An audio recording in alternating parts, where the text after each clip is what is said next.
মানে ভারত সেকাল থেকে একাল পর্যন্ত অনেক ষড়যন্ত্র করে যাচ্ছে।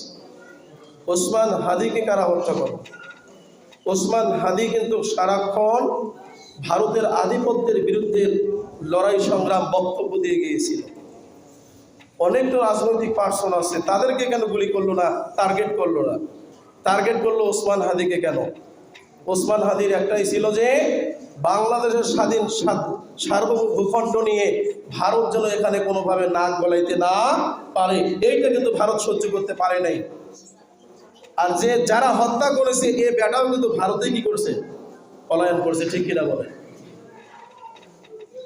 এই বিষয়টা মনে রাখবেন। আল্লাহ কিন্তু কোরআনে বলেছেন লা তাজিদান্না আশাদ্দান নাস আদাওয়াতাল লিল্লাযিনা আমানুল ইয়াহুদ ওয়াল্লাযিনা আশরাকু। হে ঈমানদারগণ, তোমরা মনে রাখবা মুসলমানদের সবচেয়ে বড় শত্রু ইহুদি আর যারা মুশরিক। তারা মুশরিক কারা? মূর্তি পূজারী যারা, এরা হলো মুশরিক।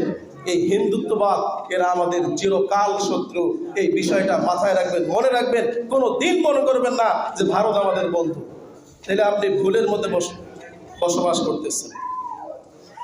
এমনকি আল্লাহ রাসূল বলেছেন হাদিসের মধ্যে, গাজওয়াতুল হিন্দ, হিন্দুস্তানের একটা যুদ্ধ হবে, একদিকে মুসলিম অপরদিকে হিন্দু। তাহলে আমরা কার কাতারে থাকবো? আজ যদি আমরা ভারতকে বন্ধু হিসেবে নেই, হতে পারবো? সম্ভব নয়। আপনি যে কোনো দলকে আপনি সমর্থন করেন না কেন ভাই, তাতে আমার যায় আসে না, কিন্তু মনে রাখবেন ভারত আপনার শত্রু। আপনি এর কথা মানবেন, আপনার সন্তানকে ওই শিক্ষা দিবেন। ভারত আমার চিরকাল শত্রু। ভারতের আধিপত্য তারা বিস্তার করতেছে বাংলাদেশে। আমার দেশ স্বাধীন ভূখণ্ড, আমার দেশ নিয়ে তারা কেন না গলাবে? কালকে ফেসবুকে দেখলাম নেক্সট টার্গেট করছে হাসনাত আব্দুল্লাহকে। কারণ হাসনাত আব্দুল্লাহ তো এদের 7 সিস্টার নিয়ে কথা বলেছে। হাসনাতকে টার্গেট করছে। একজন অবসরপ্রাপ্ত কর্নেল ঘোষণা দিয়েছে যে হাসনাতের কপালে নয় ঘাড়ের মধ্যে গুলি করতে হবে, কারণ একবারে তাকে মারা যাবে না। গুলি করার পর যখন সে পড়ে যাবে, এরপরে যন্ত্রণা যন্ত্রণা দিয়ে দিয়ে তাকে মারতে হবে। যারাই দেশপ্রেমিক তারাই ভারত তাদেরকে টার্গেট করে নেবে।